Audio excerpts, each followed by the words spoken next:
let's talk about another legend who passed away not too long ago. A legend in the independent film world, Mr. Larry Cohen. You've done some projects with him, correct? Larry Cohen was probably the best guerrilla filmmaker in the business. And he was especially happy to have me in my movies because we would be shooting in New York, running down the street, and the cops would come and says, "What are you doing? Hammer, you shooting a movie?" And I said, "Yeah, you're in the shot. Would you go away for about half an hour?" And they'd go away. "Okay, Hammer, we'll be back." Because I had this relationship with street people and with the police people. Larry Cohen was very creative. He knew how to make a movie without spending a lot of money. The bottom line, he understands the bottom line of the movie is for the movie to make money. Not much how you can spend making a movie, but how much money the movie's going to bring in after it's finished. He was great at that. He was very innovative, very creative. He was a good friend and good guy to work for. And how many projects have you guys done together? Four or five. And, awesome. And there was more to come, but unfortunately he passed away. But we had a lot of things on the slate, man. We had a lot of things. Action!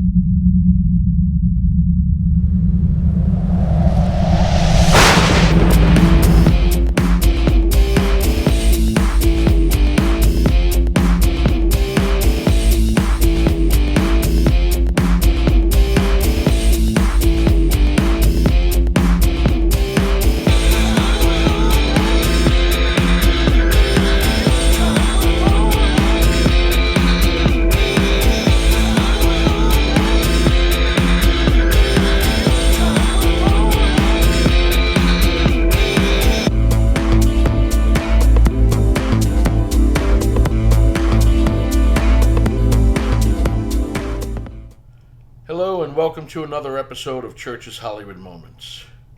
Today's episode is going to be about a vintage radio show that we did back in 2014 with legendary writer-director Mr. Larry Cohen, an iconic independent filmmaker who inspired many generations, including myself. I've been very fortunate to have met him, got to hang out and have dinners and lunches with him, and call him a friend. I met Larry Cohen through legendary actress Lorene Landon, who appeared one of Larry's most famous Maniac Cop. Larry left us back in 2019. I was fortunate to interview him back in December of 2014 for Church's Hollywood Moments. Take a listen. Hello everybody, this is Thomas Churchill. Welcome to another episode of Church's Hollywood Moments. Today we have a very special show for you guys. We have legendary writer, producer, director, Hollywood icon, Mr. Larry Cohen. Hello sir, how are you? I'm very iconish today. You are an icon, sir. You really are. And welcome to Church's Hollywood Moments. Say hello to 195 countries as we broadcast from AllRadio X. Yeah, regards. Hello, everybody. That's awesome. So, sir, your career is just incredible. You're also an East Coaster. You're a New Yorker, a little upstate New Yorker, but you are pretty much a New Yorker at heart. I'm not from upstate. That's erroneous. I was born in Manhattan. Oh, okay. And I grew up in New York City, and I never was upstate at all. That's all a mistake on the internet. That's a crock. There's always lies being made up, about people, and they smear you and stuff like that. They're trying to say I was born in Kingston, New York. Yes. I don't think I've ever been to Kingston, New York. Well, that's good. Then you are a real New Yorker like me. Yeah, I was brought up in Washington Heights, up there by the George Washington Bridge and the cloisters and Fort Tryon Park and all those wonderful places that I used to play in as a child. That was a wonderful place to grow up. Yeah, it was. I was born in Brooklyn, raised in Queens, and then I ended up making the move out here. Obviously, what brought you out here? You were your career started as a writer, correct? I started writing television in New York. And when did you desire to come out here for lovely Los Angeles? Well, Hollywood always meant a lot to me because of all the radio programs and in the early television programs, everything was about Hollywood and going to the movies every week, and Hollywood films, and so it's just inevitable if you were crazy about movies that you'd eventually want to come to Hollywood and see what it was all about. You had to be here. You have to. This is our show is basically about letting the inside word. I like to call it like inside the actor's studio with the kick. For those people in the middle of the country or on the other side of the world that just need that extra push to really understand what the craft is, whether you're a writer, a producer, director, actor, you really need to come out here and breathe the same air and walk the same paths that legends before them came. Hollywood was different in those days anyway. I mean, today people can make movies anywhere they want. Everybody can get a video camera and a high-definition camera and make their own movies. There's film classes in colleges all over the country. People are going to graduate school and taking film classes, and movies are being made in New York, and a lot of the television shows are now originating back in New York again. So Hollywood isn't the same, and even the Hollywood movies aren't being made in Hollywood. They make them on location in Louisiana or someplace where they can get tax benefits. Right. So it's not the same. What's really being made out here in Hollywood today is television. There's more television than features being made here in this city. Right. But when I first came out to Hollywood, it was still the old Hollywood, where there were still some real movie stars around. You could see Jimmy Stewart walking his dogs. You could run into famous stars in a restaurant. Fred Astaire came over to the table one time. I mean, when we came to this town, it was still full of the old motion picture stars you grew up with and dreamed of. Right. Today, you go out, you never see hardly anybody today, and if you do see them, you wouldn't know who they were anyway, because stars are not the same as they used to be. I mean, used to be you'd hear a star's voice on the radio, you'd identify that star immediately. You'd know it was Humphrey Bogart or Jimmy Stewart or James Cagney. They all had such a distinctive way of speaking, such distinctive personality. Today, all the actors are all so similar, you couldn't tell one from the other if you heard them talking. And it's hard to tell one from the other when you see them. Right. My opinion is today it's all understudies. Today, you see a movie, it's like the star didn't show up, somebody else went on instead. And Interesting. That's just not the same. If you want to see real great stars, you have to watch Turner Classic Movies. And you see the real great stars. Interesting. This is an era of special effects. The stars today are explosions and spaceships and all kinds of fantastic special effects that you can't imagine how they do it. But the actors themselves are diminutive. They're just not the same. Do you think the giants we used to have? Do you think the reason for this is because today's world is instant gratification with the internet and everything else? I mean, I had this conversation once before with somebody where they interviewed me, and I even stated that something that you just stated about back in the days where the stars were really stars, and you looked forward to seeing a star at an event. Nowadays, there's too many, they're at conventions, there's the internet, TMZ. I mean, it's not like there's no more glitter, so to speak. Somebody rolled back the curtain to let everybody inside the world of Hollywood, and they shouldn't have. Because you just see, people said last week, George Clooney got married. They said George Clooney was the biggest male star in the movies. Well, George Clooney's a fine actor, but he's not in the same class with Gary Cooper and Clark Gable and the great stars of our time.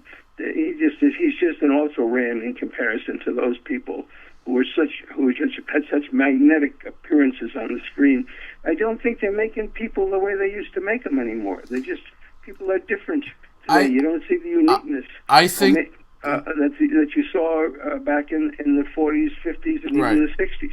If there's one actor today that I would say still has that pizzazz of the golden age, I would have to say it would be Leonardo DiCaprio.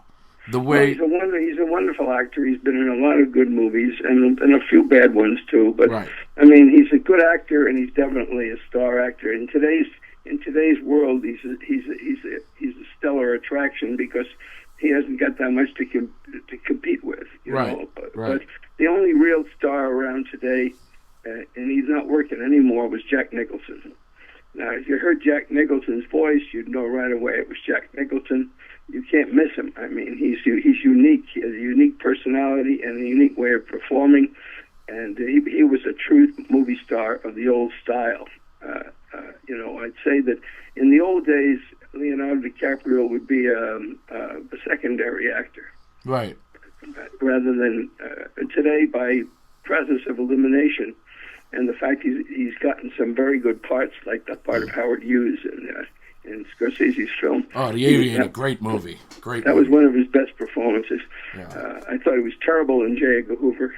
I made the J. Edgar Hoover movie back in 1974, 75 with Broderick Crawford, who looked just like J. Edgar Hoover. Right. And of course, Leonardo DiCaprio was a poor choice for the part. I talked to him about it. He even agreed that he was a poor choice for the part, and the picture didn't work. And he said, "But what could I do? That's what Clinton wanted me to do, and I did it." So, you know, he knew it was a lousy movie, and thank God it was. I was hoping it would be a lousy movie because I wanted my version to be the best version. Yours and would it's be available on movies on demand, you know, from Warner Brothers archives. If anybody wants to see it, it's a great picture. Well, yes. Well, let's. We're going to shift gears to you. You've written over 80 projects for television and film. You produced and directed 21 films. You have a little acting role in one. What out of the writing, producing, and directing, what calls your passion the most? And obviously, you started your career as a writer, but you know, at one point in your career, I read that you got a little frustrated with everybody doing your own stuff and kind of screwing it up a little bit. So that's when you stepped behind the camera and ended up producing your own work. What calls your passion the most, Mr. Cohen? Well, of course, the essence of everything is the word. The writing is essential. Right. There's no movie without the script. You have to come up with the original idea. I don't do adaptations of books very often. Usually my scripts are all original ideas, original stories, original screenplays. So that's the essence of the picture is the creation of the script. Without it, there's nothing. And then after that, the direction is more or less the protection of the script, to try and keep it from being mutilated by being improved out of existence, which is what's happened before I was directing and since I stopped directing and started just writing again. And frankly, I was getting terrific fees for the scripts, more money in many cases for the scripts than I got to make the entire picture before. So naturally, I said, well, I'll sell the scripts, but I was not always entirely happy with the way they came out, and some of them were really mutilated beyond belief. So I felt pretty badly about those disasters. But they all started out to be good projects and went wrong because the directors came in and decided to fix everything that didn't need to be fixed. Right. Well, you've written everything from comedy to horror thrillers. We'll say thrillers. You've written everything from comedy to thrillers, but you pretty much stayed as a director in the thriller horror genre. Were you leaning more towards this? Is this the genre that really appeased you to do? Well, it's not exactly true. The first picture I made, Bone, was a black comedy about racism in America. Very, very current movie. Even all these years later, 30 or 40 years later, the picture is totally relevant to what's going on in the United States racially. And then I did Black Caesar and Hell in Harlem, which were gangster movies.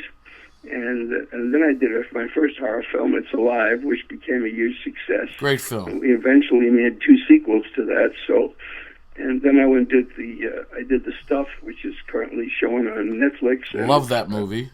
And everybody seems to like that picture. And that was a horror film with a lot of humor in it. Yeah. A lot of satire.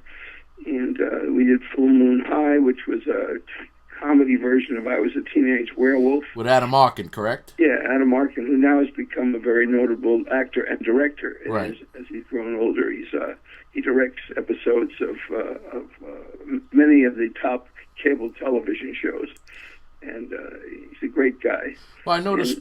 Go ahead. I'm sorry. Go ahead. And then I did The Private Files of J. Edgar Hoover, which was a political drama with a cast of about half a dozen Oscar winners. Yeah. And, so that was a political motion picture, and I think one of my favorites of all the films I've made. And then we went back and did special effects, which is about a crazed movie director, and a thriller, I guess, and Perfect Strangers, which is starred a little 2-year-old boy who witnesses a murder. And so, I mean, these weren't all horror movies. These were a great variety of films that I did. Right. And then we learned later on we did a comedy with Betty Davis, Wicked Stepmother. It was Betty's last movie. She got sick and had to leave the picture, but we did save most of her footage from the time she worked and try to put it together so we'd have at least a farewell movie for Betty Davis. And it wasn't the best movie Betty Davis ever made, but it was far from the worst movie she ever made. Well, you got to work with a legend. I mean, you worked with many legends, but Betty Davis was very impressive. And what's really impressive to me, because I'm an old soul.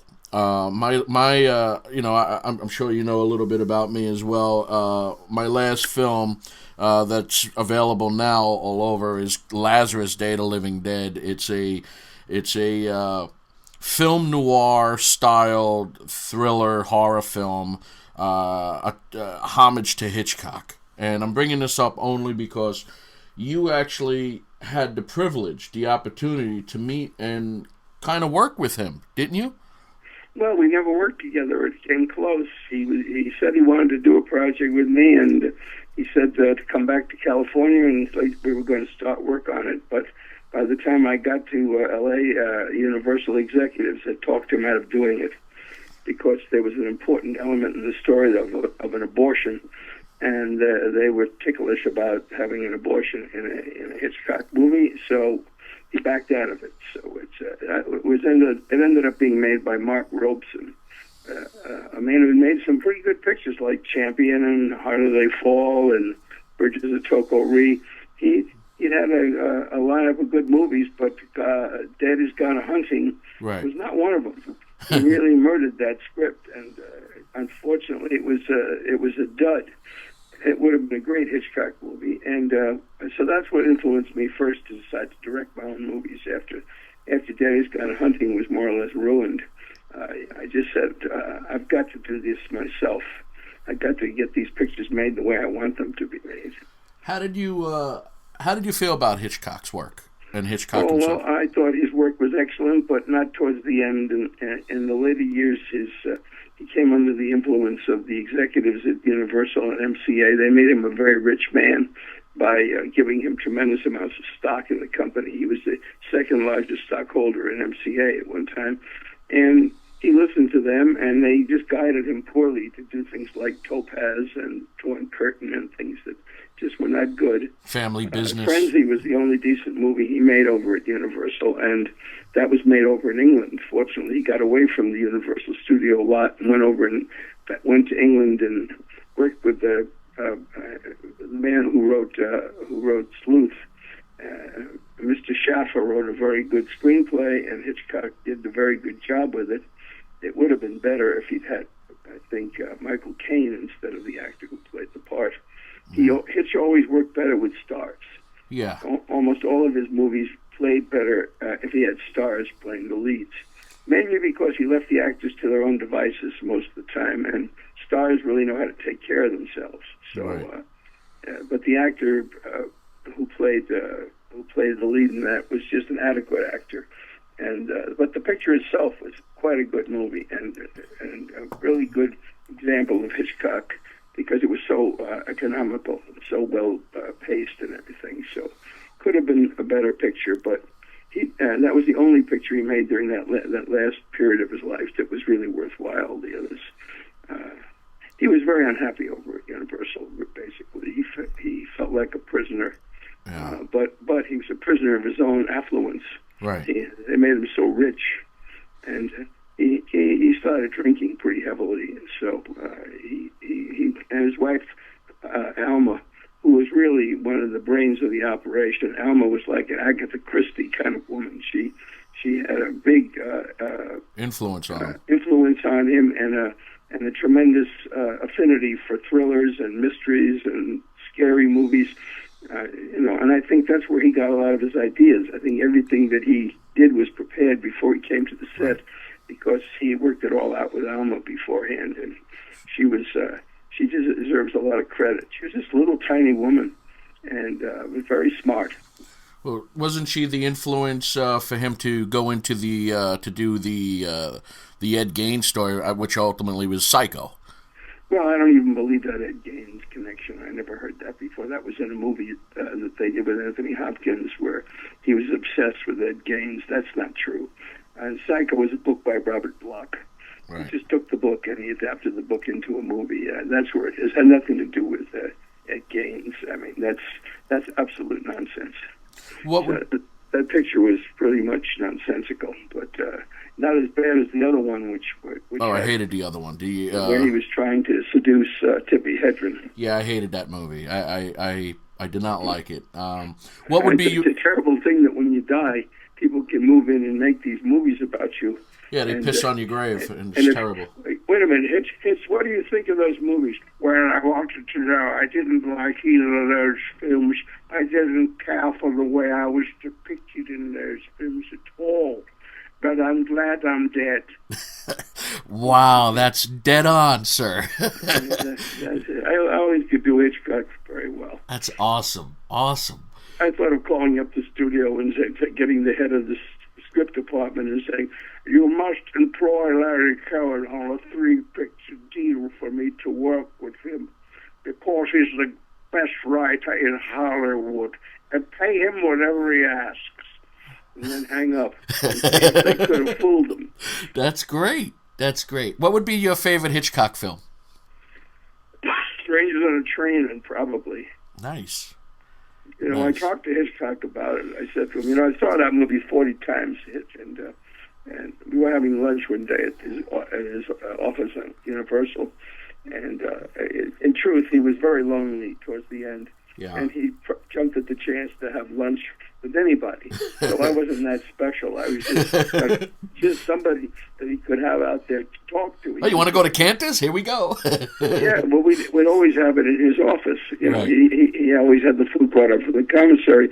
I said to him, I saw that movie 40 times, and at the end of the picture, Farley Granger's got to win this tennis match so he can get to the fairgrounds and get the piece of evidence that the killer is going to plant there to implicate him.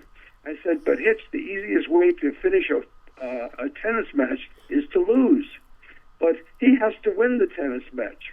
It doesn't make any sense, because if you want to get there and your life is at stake, you just lose the match and get out of there quickly. But it says to me, yes, but that wouldn't be a very interesting scene. And it took me 40 viewings of the picture to become aware that it didn't make any sense. But that's the case in a lot of movies, My favorite Hitchcock movies is Psycho and Rear Window. It's like neck and neck. Yeah, well, Rear Window was a lovely idea, a lovely piece. As Psycho, if you look at it, if you took away Bernard Herrmann's music, you wouldn't have much of a movie. No. I was very friendly with Bernard Herrmann. He did the music for my It's Alive picture, and we used his movie on the sequels. And also, he was going to do the music for God Told Me To, which was another thriller I made. But he passed away before he could do the work, so we were very good friends. But he told me that he ran Psycho for his film class, and without the music. And then he ran it with the music, and they could see the entire difference. Without the music, the picture is very dull. Yeah. Just a lot of shots of Janet Leigh driving a car with windshield wipers and a bad rear projection. Picture's full of bad rear projections of people driving in cars. It looks so artificial by today's standards that right. You see the back of the car is a film being projected on a screen. Right. So it's just nothing. And then you put the music on, and and all of a sudden the whole thing comes to life. So it's a tremendous achievement in scoring for the movie. He really saved the picture. They were going to put that picture out as a couple of episodes of Alfred Hitchcock Presents on television. Really? They were going to scrap the movie and not even release it until the music came on. Interesting. Well, you mentioned something earlier with your earlier films, with the blaxploitation film era. How did you end up becoming a key player and get involved in that era of the blaxploitation projects?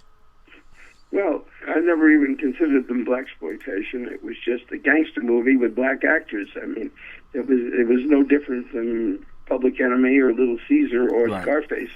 This was a movie about a rise and fall of gangsters. So I don't understand why it's blaxploitation. But Somebody had to give it a name, you know. I mean, there was always somebody coming up with some disparaging, commentary on any picture.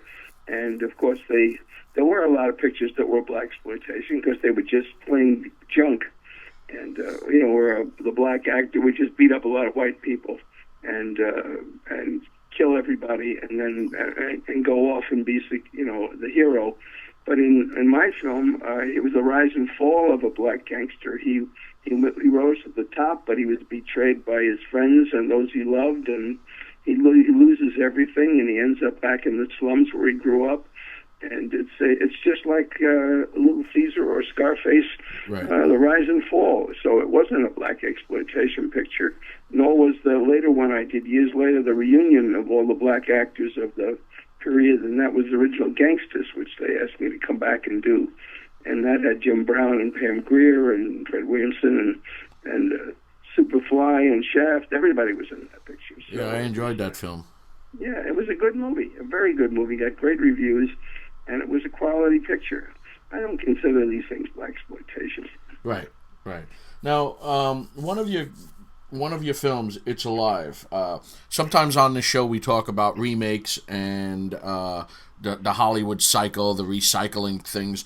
Well, It's Alive, a great film, ended up getting a remake of it. How did that come to play? And how did you feel about somebody remaking a film that maybe really didn't need to be remade? Well, the remake was so bad it was never really released to any extent. The company that bought it, Millennium Films, really made a terrible mess out of it. They shot it in Bulgaria. The acting was bad. The special effects were abysmal. The script was terrible. It wasn't one redeeming thing about the picture, even the photography. Nothing was good. The picture was appalling, but, I had nothing to do with it. They approached me about doing a remake and offered me an awful lot of money, and way in excess of $1 million and closer to $2 million. And I said, well, listen, I'm not going to pass up all that dough, and I don't have to do anything. All I have to do is sign a piece of paper, and they'll make the picture, and I know mine's going to be better. So what's the difference? And it turned out that mine was Gone with the Wind compared to the version that they did. I mean, there's no comparison between the pictures, and it was so dreadful that the actual producer of the picture, Avi Lerner, stopped me in the street in Beverly Hills and actually apologized. He said, "I'm sorry. I want to apologize for what a mess we made out of your project." And I said, well, Avi, no one ever apologized to me before, so I guess I have to accept it. That's good. But I didn't have to give him his money back. That's one thing. That's it. You signed. That's it. Now, yeah. Now, when I hate to be mercenary, but sometimes when people offer you a lot of money for something, you don't have to do anything. Well, why not take it? I mean, you deserve it. I've been enjoying that money, and I enjoyed the fact that the picture was so terrible that nobody ever saw it. And please, if it's around, I ask everybody to avoid it. To burn it. Yeah. Now, when they first approached you and said, before they offered you the money, obviously, when you heard the rumors about, hey, they're going to remake your film, they're going to remake what you've wrote, what went through your mind at first as a writer? As a writer, it came to me that they were interested in making a remake, and I thought, well, I'll bet you whatever they make is not going to be as good as the original. And that's the way it was with most of the horror movies that have been remade in recent years. Of course. The famous ones that they bought the titles and remade them, and the pictures were not anywhere as good as the original pictures. Sometimes the production values were better, and they spent more money than the original picture, but the first pictures were the best ones, and but no remake was as bad as the It's Alive remake. That set a new low. Do you feel some great films really need to be remade for the new audience to appreciate, or do you think they should just watch the originals and move on?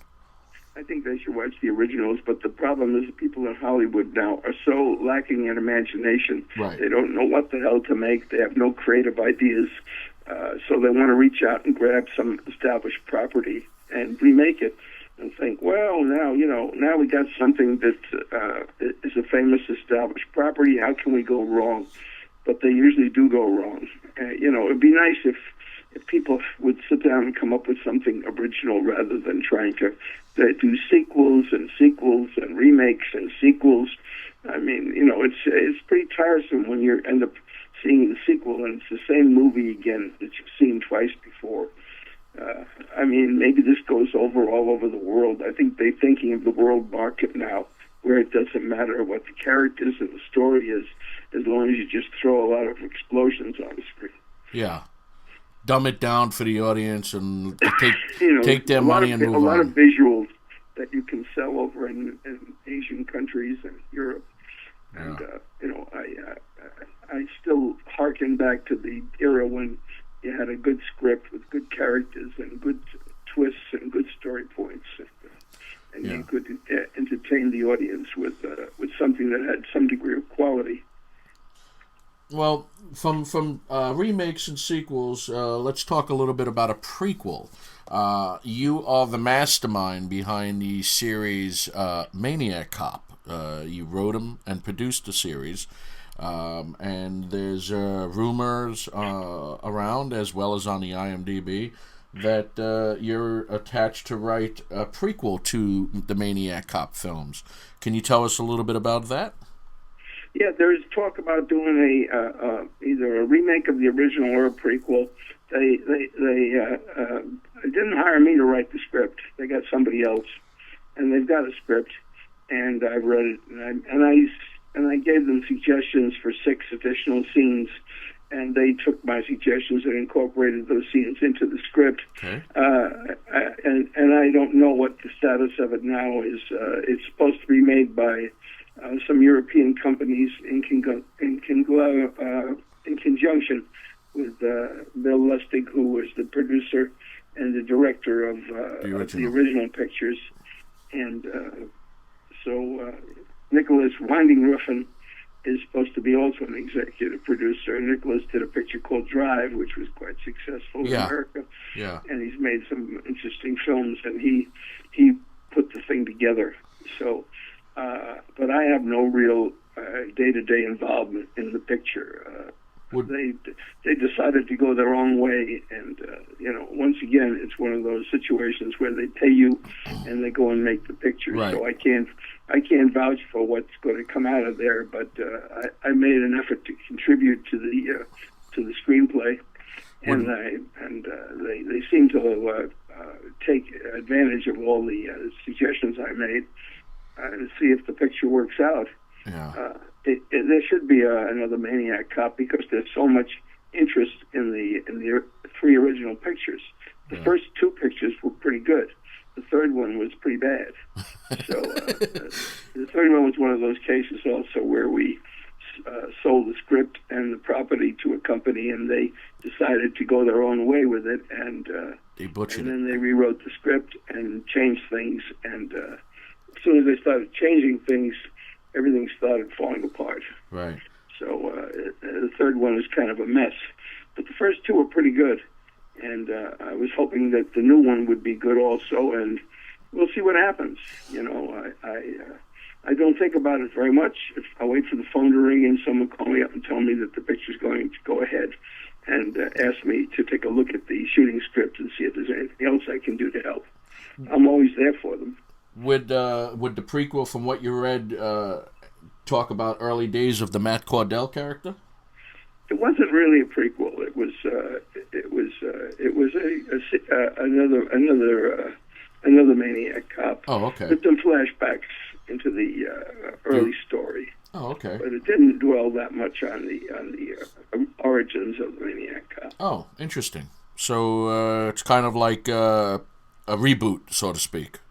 Yeah, I mean, it's a different story. Right. From the original 2 pictures or 3 pictures, but it has some of the origin story mixed in with it. Right. Just writing on the name, pretty much. Yeah. Right.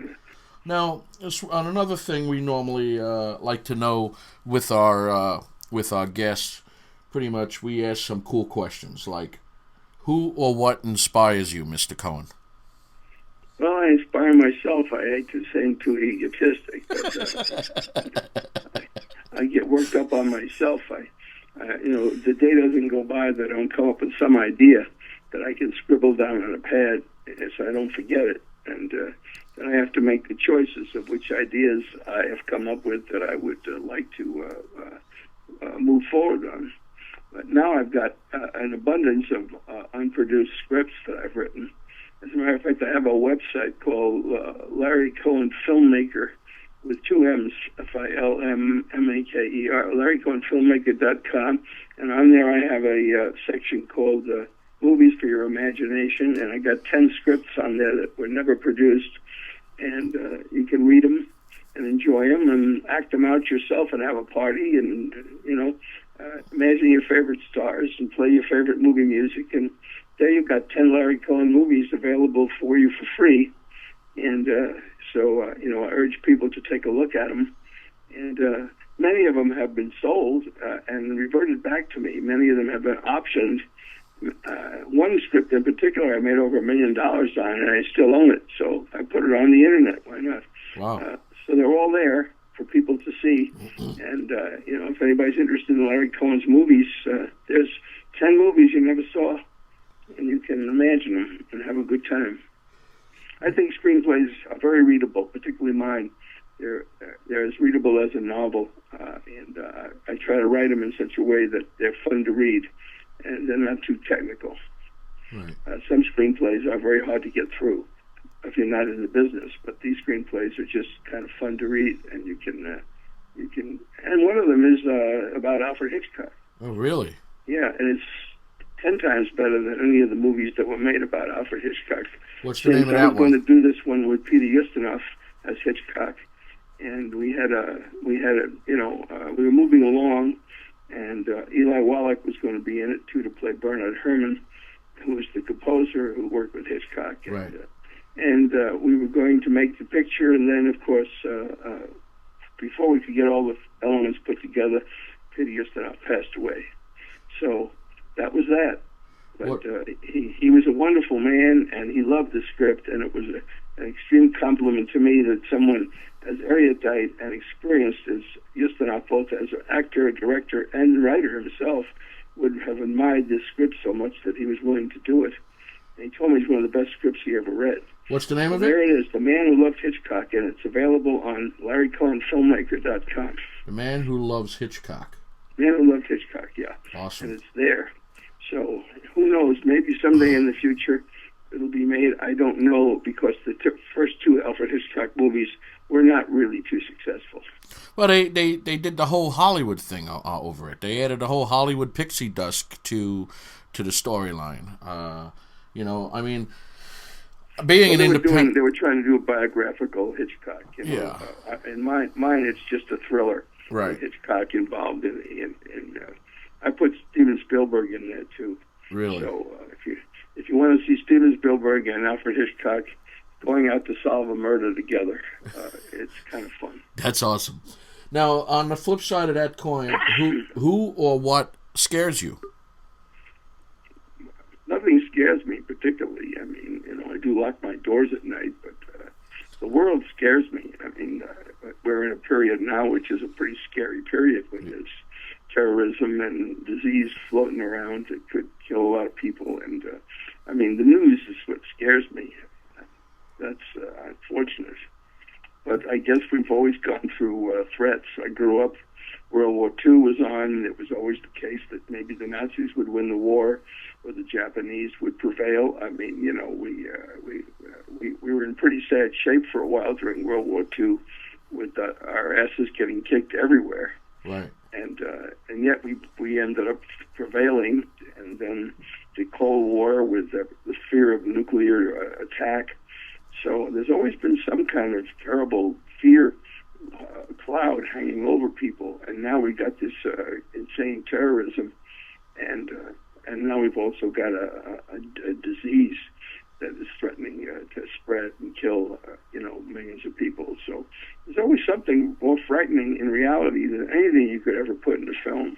Right. I mean, movies are just some nut running around in a costume stabbing people, but that's minor compared to what's really going on. And then when you pick up the a paper or turn on the TV and you see some kid went and shot up the school and killed 20, 30 kids, I mean, that's pretty scary too. I mean, there's nothing in fiction that's as scary as reality.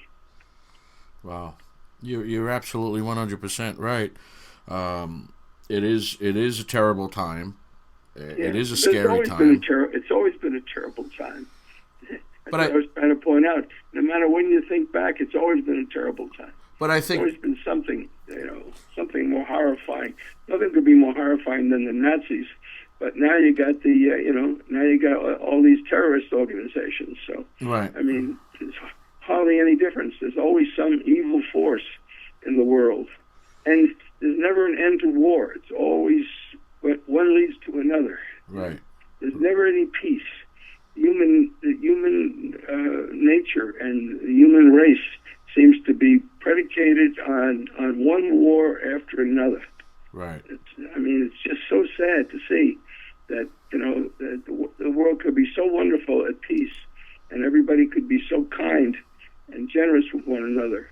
But of course they're not. People are not kind and generous with one another to start with, and that's probably the essence of why we always have these wars, because there's something in human nature that is extremely selfish, and you even see it with children.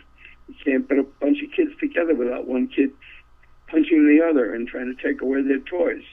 So, I mean, it's very depressing that is in human nature. So that's probably what scares me, is the realization that it's embedded in human beings, that there'll always have to be conflict and always have to be violence and always have to be, selfishness.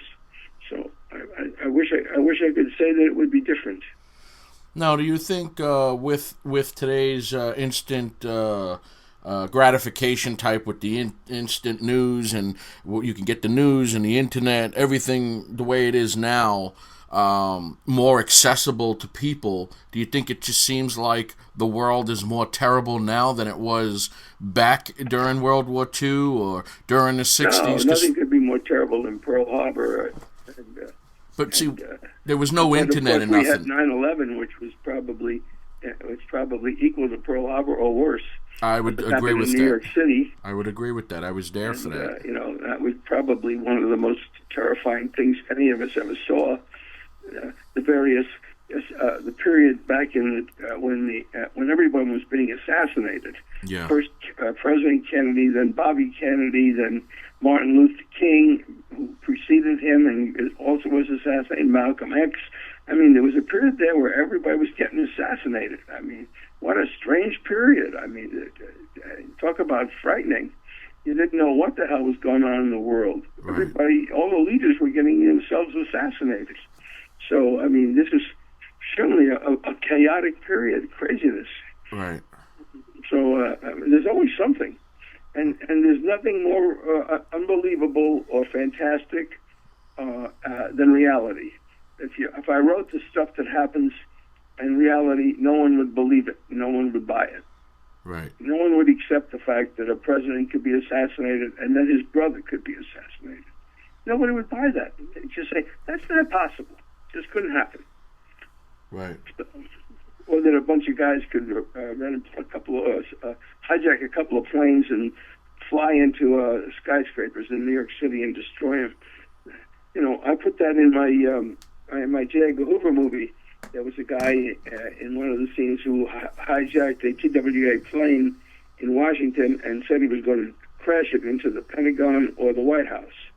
And I put that into the picture.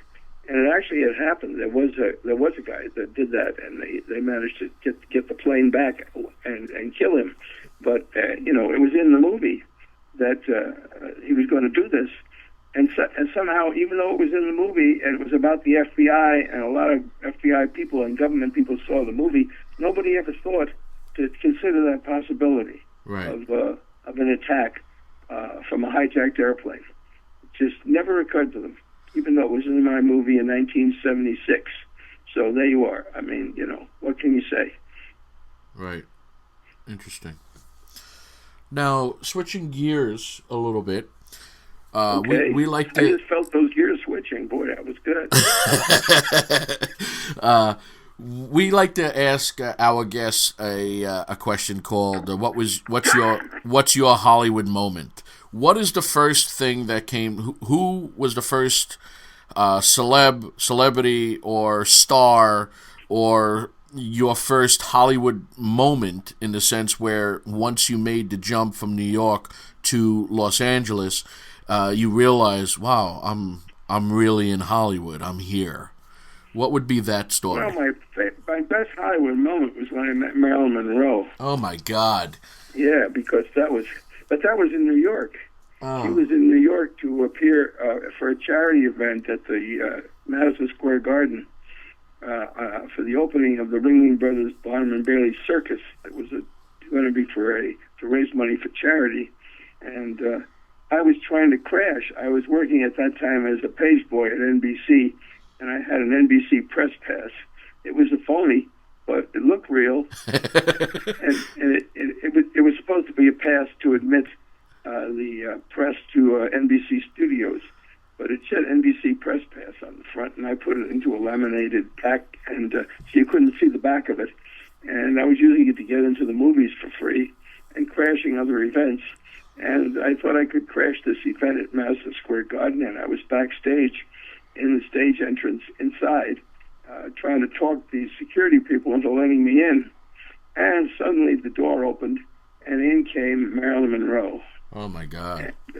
And she looked absolutely sensational. She looked even better. Well, not as good as Maureen Landon, but almost as good. There you go. And she was wearing these pink tights and spangled stockings and high heels, of course. And I tell you the truth, she wasn't photogenic. You never saw her as she really looked on the movie screen. She looked so much better in person. She just knocked your eyes out. I mean, she was just dazzling. And she looked at me, and I looked at her. We made eye contact, and she walked over, and she said hi in that famous Marilyn Monroe voice. And I said, I hear you're going to ride a pink elephant tonight, Marilyn. And she said, I'm going to try. And I said, well, don't fall off. And she said, I'm going to try not to. And then we winked at each other and whatever. And then I said to her very quietly, hey, Marilyn, did you ever try to crash a party that you weren't invited to? And she said, all the time. And I said, well, that's what I'm trying to do. So she took my arm and walked me into the Madison Square Garden. Oh, my and then God. She said, well, I've done all I can. And then she went off, and that was it. Wow.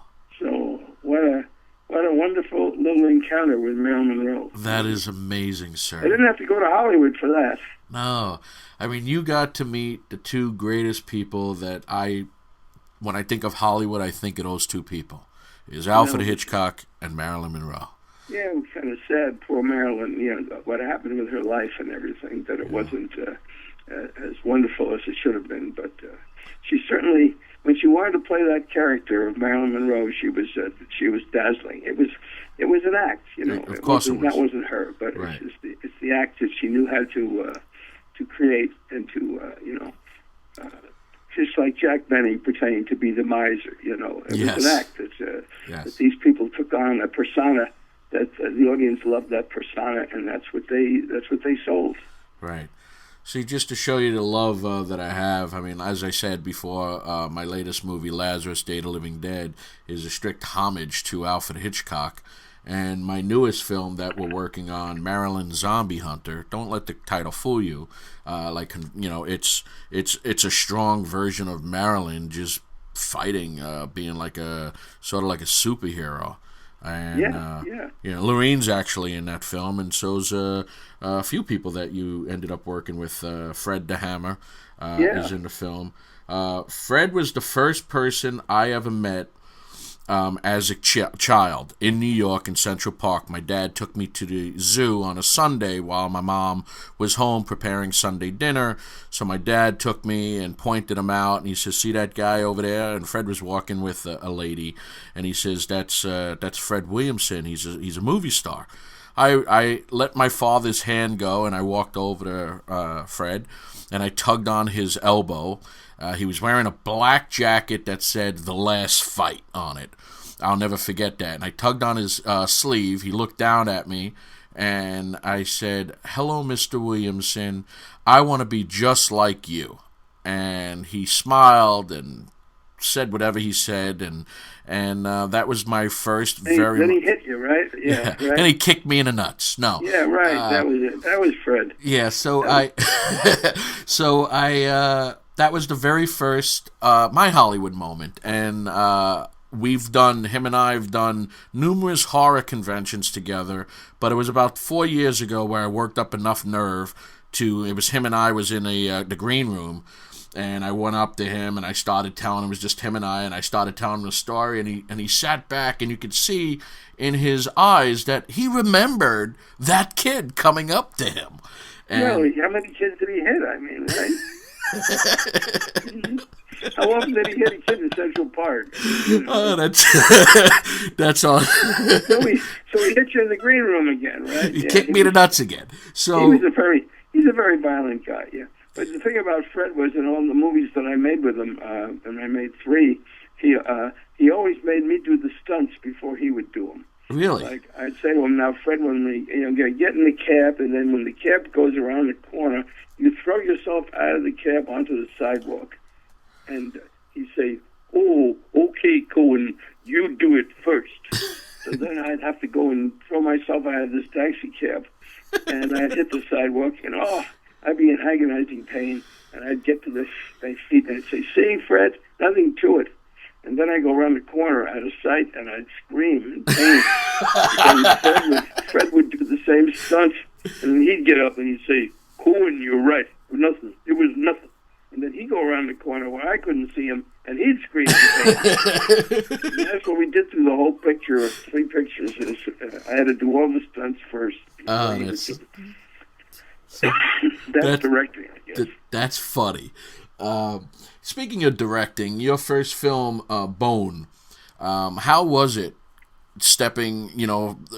leaving the writers, your comfort of the writing zone to actually go and end up standing behind the camera and, doing your thing? Your very first film, what went through your mind on that? Well, I was lucky. I mean, I had been on the set of a number of pictures, and always critical of other directors and how they handle things and stuff like that. So, but I had a terrific script, if I do say so myself, and a wonderful cast. Did you ever see Bone? No, I have not had an opportunity to see that. Well, you wouldn't believe this picture. It's about a black rapist that breaks into a Beverly Hills house and takes the housewife prisoner, and then they fall in love. And it's a comedy. Oh, okay. So, I mean, meantime, the husband goes off to the bank to get some money, and he doesn't come back because he wants to get rid of his wife. So he leaves her with the intruder, and one twist follows the next. So it's quite a picture. And I was fortunate enough to get a cameraman, George Folsey, who was an old man who was retired from MGM. He gotten 16 Academy Award nominations for movies he was the director of photography for, including pictures like Meet Me in St. Louis with Judy Garland. Right. He photographed movies with Lana Turner and Joan Crawford and Fred Astaire. I mean, everybody. And he wasn't doing anything. He just didn't want to play golf every day. When I approached him about coming back and doing a picture, he jumped at the chance. He picked up the phone, called a lot of old men from MGM who used to be on his crew and his lighting people. And I had this entire wonderful crew of veteran filmmakers coming to my house to shoot this picture. And we shot it in my home in Beverly Hills. And I was just thrilled to have them all there. I mean, these guys had worked on all the films that I grew up with, and here they were working for me. And they made the job easy because they knew exactly how to light the set and right. exactly what equipment to use. And all I had to do was direct the actors and tell them where I wanted to place the cameras and take their advice. And it was a wonderful experience. And thanks to George Folsey and his son George Folsey Jr., who edited the picture, we really had a terrific experience. And the cast, Yaphet Kotto, George Van Patten, wonderful people. Yeah. How was it working with him? He's an amazing actor. Yeah. I was a very lucky man, and the DVD that's out on Bone is such high quality. It just jumps off the screen. It looks almost three-dimensional. It's so beautifully lit, and the actors look great. And that's one thing that these old cameramen at MGM and Warner Brothers knew. That was how to make the actors look good. Right. Today, I mean, you see these movies, the special effects are great, the sets look good, and the actors, they got pimples all over their face, they got warts, they got, all kinds of facial defects. Right. They don't look good anymore like they used to. They don't know how to make the actresses look dazzlingly beautiful. These cameramen were so good that certain actresses would demand that they have this cameraman when they worked on a picture. And anybody that could photograph Greta Garbo, for example, like George Folsey did. I mean, when she did another picture, she'd want George Folsey back to shoot her again because he knew how to make her look good. And the same thing with Judy Garland, They fell in love with these cameramen who made them look good. Today, the cameramen, they know how to shoot, and they shoot fast, but they don't know how to make the actors look good. Right. So you see an actor like a big star, and he's got a big mole right between his eyes, and you're looking at this mole all the time. You say, boy, at MGM, you never would have seen the mole. They would have. Stars didn't have moles back in those days. And that's one thing about those old-time cameramen. They really loved the actors, and the actors loved them. Right. Would you ever get back behind the camera and direct again? Oh, sure. Absolutely. Absolutely. We made a little picture in Chicago just recently as a pilot for a series. It's like a series like the Alfred Hitchcock Show was, or One Step Beyond. It's a series of stories of the strange and uncanny and, fantasy mixed with reality, frightening stories of terror in broad daylight. And we made the first one, which was called Delusion. Oh, wow. And we finished it, and we got it. It's like a 36-minute pilot for a series, and I'm hoping to make an arrangement with a cable company to distribute this thing, and it'll give a chance to film some of these little stories that don't rate a 2-hour movie or a 90-minute movie, but you could tell the story better in half an hour or 40 minutes. Right. And there are many stories like that, and there hasn't been a good series like this since I did a couple of years ago. I did Masters of Horror, which I did a segment of called Pick Me Up, which I think was one of the best ones they ever did. And Masters of Horror was on Showtime for a while. Right. And before that, years ago, they used to have a couple of other anthology series of tales of terror. So I think it's a good form, and I'm hoping that someone will let us make some movies like that. Well, I would love to work with you on something. I mean, you're I grew up with a lot of your stuff, and hence the title. And I enjoy your work. Your writing is brilliant. Even like taking something like a great project like The Invasion of the Body Snatchers, and then they did the remake in the 70s, and then you ended up rewriting it for Abel Ferrara's version. You could tell your work on your writing. I mean, it's very policey, so to speak. It's very detective-y. It's very it's just got that story that it's very fulling. And I very much excited. I was looking forward for a while to talk to you, and then when the opportunity came, I jumped on it because you are an inspiration. Well, get off me! I mean, you're jumping on me all the time. I'm sorry. I'm heavy. I know. Fred Williams would beat you up. I mean, God. But I got two last questions. You actually worked with Michael Moriarty quite often. Five times, 5 movies we made. What was the relationship like, where you knew that he was going to be like your leading guy for 5 films? Well, once we made the first picture, Q, we got along so well and had so much fun making it, and I was able to work with him in terms of improvisation and be able to feed him lines right in the middle of a scene from off camera. Sometimes I'm talking to him all through a scene, and we just cut my voice out of the soundtrack, and I'm guiding him through the scene. And he has such tremendous concentration; he can stay in character and still hear my voice and integrate my lines into the scene. And other actors can't do anything like that. They fall completely apart if you talk to them. Right. They get distracted. But Moriarty doesn't. He's just able to work with me. Brilliant. Instinctively, and he likes me to do it. And so because he's such a truly gifted actor. The man has won the Tony Award for Best Actor on Broadway 3 times, the Emmy Award for Best Actor on Television, the Golden Globe Award twice. I mean, this guy's won everything except the Oscar, and he's just one of the finest actors in America. So why wouldn't I want to work with him? Exactly. Well, Mr. Cohen, one last thing is, how does fans reach out to you? How do you mentioned your website? Are you on Facebook? Do you do Twitter? No, I'm on LarryCohen Filmmaker with 2 M's .com. Okay. Awesome. And they can reach me that way. And if they read any of those scripts and they have any comments, those free screenplays that are on there, the 10 of them, and I may put another 10 on if I get enough response. Well, because I have a lot of scripts, as I say, that I wrote and were optioned but never made. So I've gotten paid for these scripts, but I still own them, so I have the right to put them out on the internet. And so I like the idea of exposing these to the public. Maybe somebody will see them and want to make one of these movies. Yeah. I'm interested in that Man Who Loved Hitchcock. We're going to have to talk about that. Okay. But, all right, listen, thank you very much for the call. Thank you.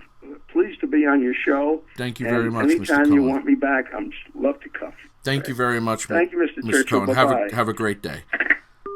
Larry Cohen, everybody. There's no other words to say. Brilliant man. Thank you very much for being part of Church's Hollywood Moments. To all you guys out there, join me each week, every Tuesday night at 8 p.m. Eastern Time, 5 p.m. Pacific, only on AllRadio.x.com. If you want to know a little bit more about me, you can Google me or go to ChurchillProductions.com. We will see you next week. Have a blessed day. Hey there, everybody. Church here. If you want to come out and meet me, I will be a guest at the Albuquerque Comic Con going on January 19th to the 21st down at the Albuquerque Convention Center in beautiful Albuquerque, New Mexico. Come on out, grab some pictures, get an autograph, come have a drink, and hang out with me, your buddy, Church, at the Albuquerque Comic Con this coming January 19th to the 21st. 2024, only at the Albuquerque Convention Center. See you all then.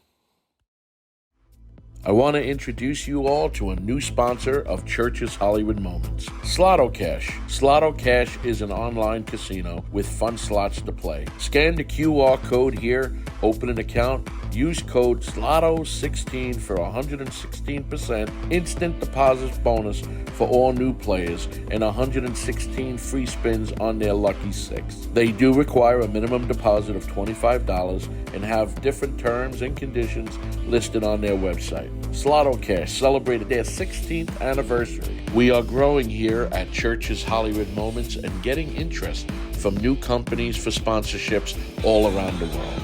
If you're enjoying our videos, then please like, subscribe, and tell your friends all about us. Slotto Cash. Come visit our swag store, Church's Hollywood Moments swag store, as well as Churchill Productions swag store. Come visit us, churchillproductions.com. That's a wrap. Grenade! 3, 2, 1, boom!